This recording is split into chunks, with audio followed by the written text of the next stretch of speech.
Seperti Nabi Ibrahim menghilangkan kemelekatan kepada anak istrinya, diasingkan di gurun pasir, terus menghancurkan patung-patung. Itu semua simbol, dan simbol-simbol itu semua ada dalam kehidupan kita secara nyata. Apakah dalam rumah batin kita masih ada gambar? Apakah kita mempertuhankan patung, makhluk yang sejatinya tidak bisa apa-apa?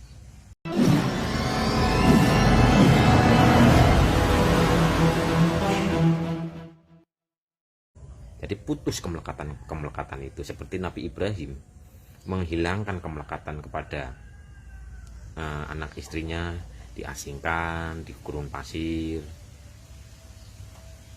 terus menghancurkan patung-patung. Itu semua simbol, dan simbol-simbol itu semua ada dalam kehidupan kita secara nyata. Apakah dalam rumah batin kita masih ada gambar?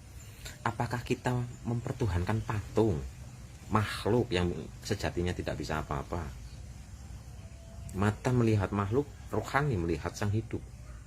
Karena yang kenal dengan sang hidup adalah roh kita. Yang pernah bersaksi adalah roh kita. Tapi di ruhnya ini pun entar berserah. Ruh diserahkan lagi. Rasa tenang serahkan kepada sang ruh netral. Dari sang ruh serahkan kepada sang sejati. Ruh pun harus kembali kok. Wong ruh ini asalnya dari tiupannya, dari dia itu sendiri. Dan kembalikan kesadaran ruh padanya. Jadi di saat kita sudah menjadi penyaksi, karena ruh itu sifatnya menyaksikan dengan kenetralan. Setelah kita menjadi penyaksi, kembali lagi, lanjutkan lagi perjalanannya. Tidak berhenti dalam penyaksian itu saja, karena penyaksian itu baru awal. Awaluddin ma'rifatullah. Awal beragama adalah kenal dengan Allah. Syahadat, penyaksian. Penyaksian dengan benar-benar menjadi saksi sejati. Dan yang benar-benar sudah kenal itu hanya sang ruh. Karena lastu birobikum qalu bala syahidna. Sebelum kita ditiupkan ke alam ini, dihadirkan ke alam ini, Tuhan sudah pernah membuat perjanjian, penyaksian pada sang ruh. Diri kita itu adalah sang ruh. Diri kita sejati adalah ruci, ruh suci, romo, roh utomo. Itu diri kita. Kalau kita raga, di saat ruh sudah lepas dari raga, raga akan berganti nama dengan sebutan jenazah, mayat, dan sebagainya. Tapi kita akan tetap ada, melanjutkan perjalanan berikutnya. Jadi kenalilah diri, karena hanya dengan kenal diri maka dia akan kenal yang sejati, Gusti Kang Akar Jagat. Jadi ruh pun masih harus diserahkan. Terus lanjutkan. Yang sudah praktek dan sudah berada dalam ketenangan secara istiqomah, lanjutkan. Tenang itu belum puncak. Tenang itu masih jiwa, belum di ruh.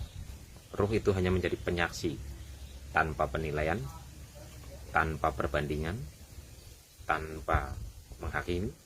Karena ruh hanya menjadi penyaksi yang netral, yang sadar. Dan di saat sudah berada dalam ruh, leburkan lagi, kembalikan lagi, agar kembali kepada asal mula diri. Kita asalnya dari dia. Ketika kejadian sempurna, kutiupkan ruhku. Kembalikan segalanya. Tapi untuk hal seperti ini, ya kita terus bersihkan batin kita. Terus berbuat kebajikan, pikiran dijaga, ucapan dijaga, rasa pun dijaga. Jaga, umpama pikiran mau liar, langsung sadari saat ini, sekarang ini, biar tenang.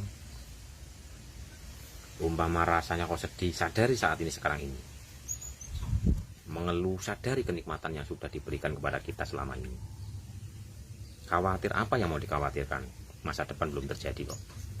Nikmati, kenyataan ini, nikmati nafas yang selalu ada pada diri kita, dan kenikmatan yang luar biasa ada di nafas. Kita bisa menikmati pahit, manis, getir, jalan-jalan itu karena masih ada nafasnya. Tapi nggak berhenti di nafasnya saja, lanjutkan lagi. Bukan hanya nafas yang masuk dan keluar ini, lanjutkan lagi, karena nafas ini pun mengalir kepada kenyataan, kasunyatan.